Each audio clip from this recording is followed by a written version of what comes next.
हाँ, तो हम आपको शिक्षा के प्रारंभिक शिक्षा के नवीन प्रयास के अंतर्गत ईस्ट इंडिया कंपनी सरकार ने शिक्षा के लिए जो प्रयास किए थे उसके तहत सन 1813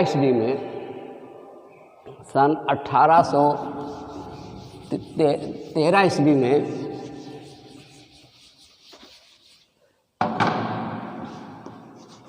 चार्टर एक्ट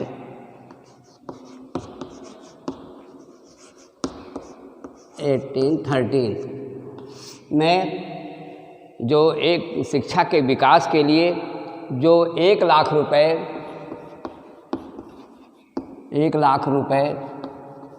स्वीकृत हुए थे, उसके लिए एक प्राच्य और पाश्चात्य विवाद को लेकर के प्राच्य और पाश्चात्य विवाद शुरू हो गया था। प्राच्यवादी लोग कहते थे ये पैसा जो खर्च किया जाए शिक्षा का माध्यम, शिक्षा की भाषाएं भारतीय हों, जैसे हिंदी, संस्कृत, अरबी, फारसी, इसके माध्यम से किया जाए, जिसमें ईस्ट इंडिया कंपनी के पुराने अधिकारी लोग थे। लेकिन दूसरा पाश्चात्यवादी लोग, विचारधारा के लोग कहते थे, उनका यह विचार था कि जो भी धन खर्च किया जाए वो अंग्रेजी साहित्य के आधार पर उसके विकास के लिए किया जाए। इसके लिए सन 1813 ईस्वी के चार्टर एक्ट में या आज्ञा पत्र में जब यह विवाद तेजी से चल रहा था और पुनः जब हर 20 साल बाद आज्ञा पत्र में संशोधन होने का अवसर आया था, इसके तहत उस कानून में एक नया संशोधन किया गया कि 1 लाख रुपए के स्थान पर 10 लाख रुपए धनराशि स्वीकृत कर दिया जाए। प्राच्य भाषाओं पर बल दिया जाए, साथ ही साथ सरकार के शिक्षा सलाहकार के रूप में, कानूनी सदस्य के रूप में एक नया पद सृजित किया गया। उसी पद के अनुसार, उसी सृजन के अनुसार सबसे पहले इंग्लैंड से सन 1934 ईस्वी में लॉर्ड मैकाले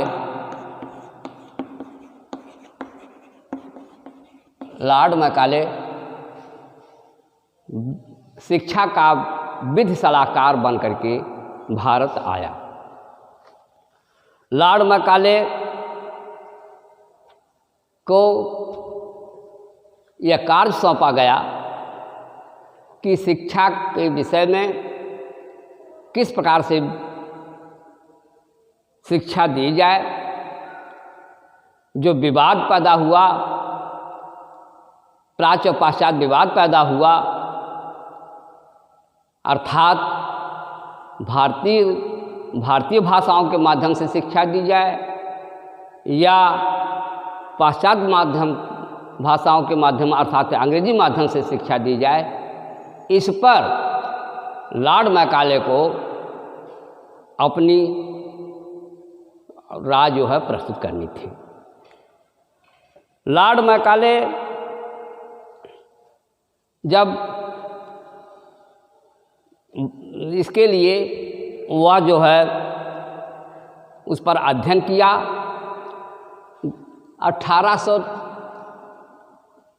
1813 के आज्ञा पत्र की धारा 43 में पर अपना उन्होंने अध्ययन किया और 2 फरवरी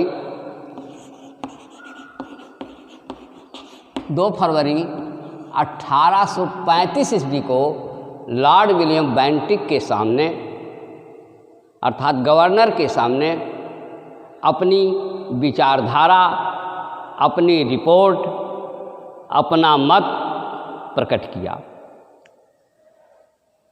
उसकी विचारधारा या उस विचारधारा की व्याख्या इस प्रकार थी। नंबर 1 कि 1 लाख रुपया जो स्वीकृत किया गया है उस पर उसको खर्च करने का अधिकार ईस्ट इंडिया कंपनी सरकार को है, वह अपनी इच्छा के अनुसार खर्च कर सकती है। नंबर 2, वह यह नहीं कर सकती कि किसी के अनुसार कि वह भारतीय भाषाओं पर ही किया जाए या अंग्रेजी भाषा पर किया जाए, उसके लिए वह स्वतंत्र है। साहित्य के रूप में केवल हिंदी, संस्कृत, अरबी, फारसी ही नहीं बल्कि अंग्रेजी साहित्य को भी उन्होंने बल दिया, उन्होंने उसको महत्व दिया। चौथी बात है भारतीय भाषाएं ही मातृभाषा नहीं हो सकती हैं, क्योंकि भारतीय लोग अंग्रेजी के भी पढ़ने के बहुत इच्छुक थे।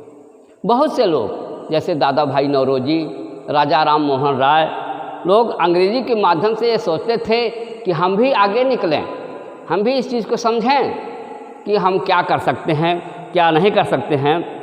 तो इस तरह से लॉर्ड मैकाले जो है वो अपना विचार जो है वो अंग्रेजी भाषा के माध्यम से अंग्रेजी भाषा का साहित्य को बढ़ावा देने के लिए वो अपना विवरण पत्र जो है लॉर्ड विलियम बेंटिक को सौंपा। अब अंग्रेजी भाषा के पक्ष में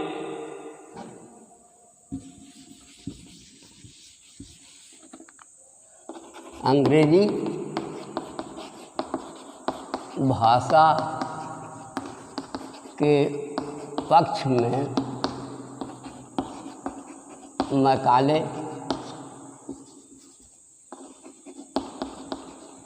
के तर्क, अंग्रेजी भाषा के पक्ष में मैकाले के ने अपना जो तर्क रखा वह इस प्रकार होना चाहिए हुआ था।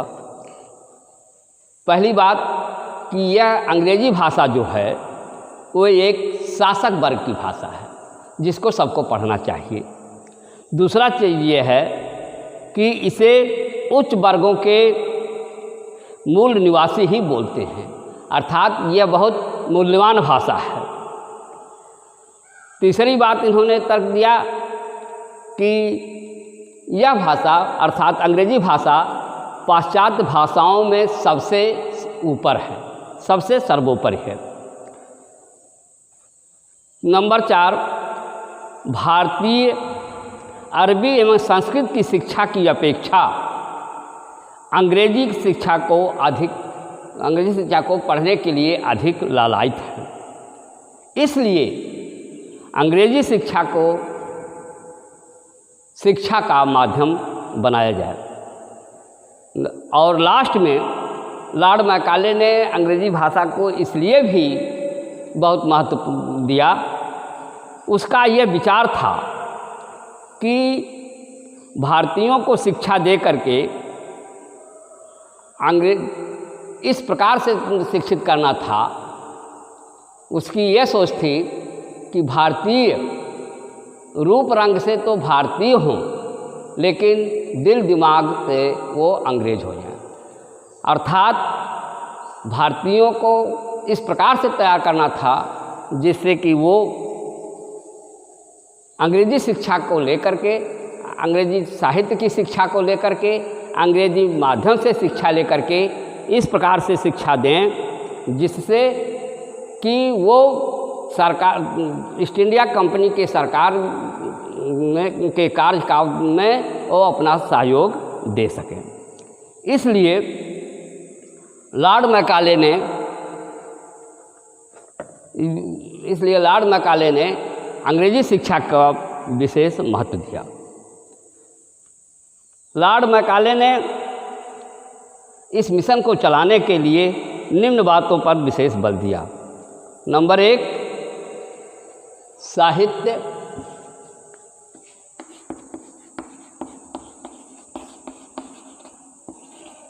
नंबर 2, छात्रवृत्ति।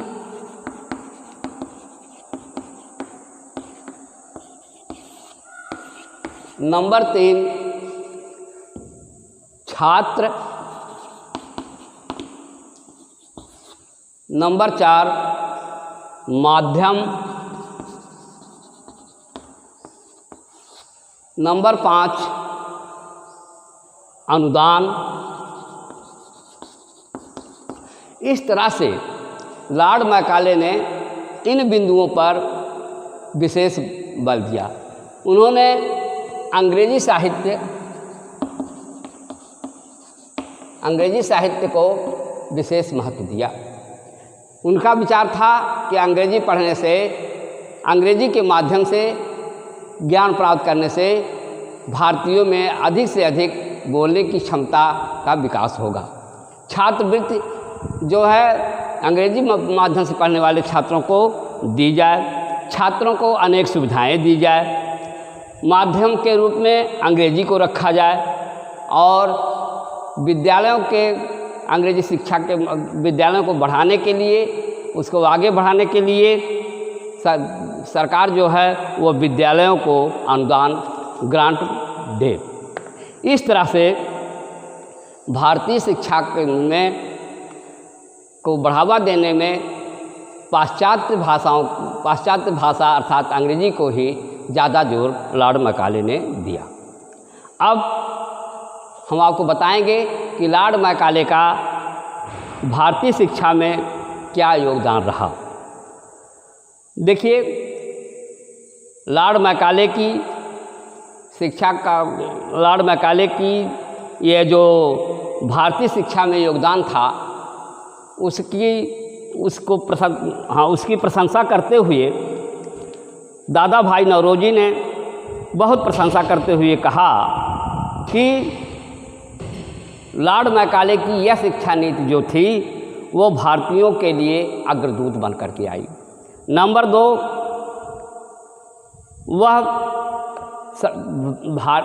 यह सोचते थे कि भारतीय अंग्रेज़ों के साथ चलना फिरना, उसमें हाथ से हाथ मिला करके उतनी ही योग्यता प्राप्त करने में यह सहायता करेगी।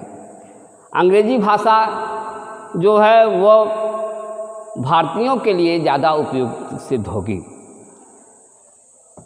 अंग्रेजी शिक्षा ने भारतीय जनता को समानता, स्वतंत्रता और बंधुत्व की प्रेरणा दी।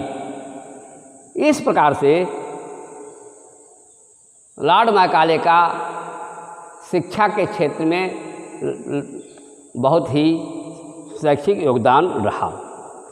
कुछ लोग लॉर्ड मैकाले की इस नीति की आलोचना भी किए, जैसे या देसी भाषाओं को समाप्त करने की योजना है, भारतीयों को उनको दबाया जा रहा है, उनको अंग्रेजी जो चीज़ समझ में नहीं आती उसके लिए भी प्रेरित किया जा रहा है। तो इस तरह से कुछ लोग जो कहे कि अंग्रेजी भाषा को माध्यम नहीं बनाना चाहिए, इसलिए इसकी कुछ आलोचना भी हुई। अब एक चीज़ इसमें और रह गया है, हम आपको बताएंगे निस्यंदन सिद्धांत। हो गया का?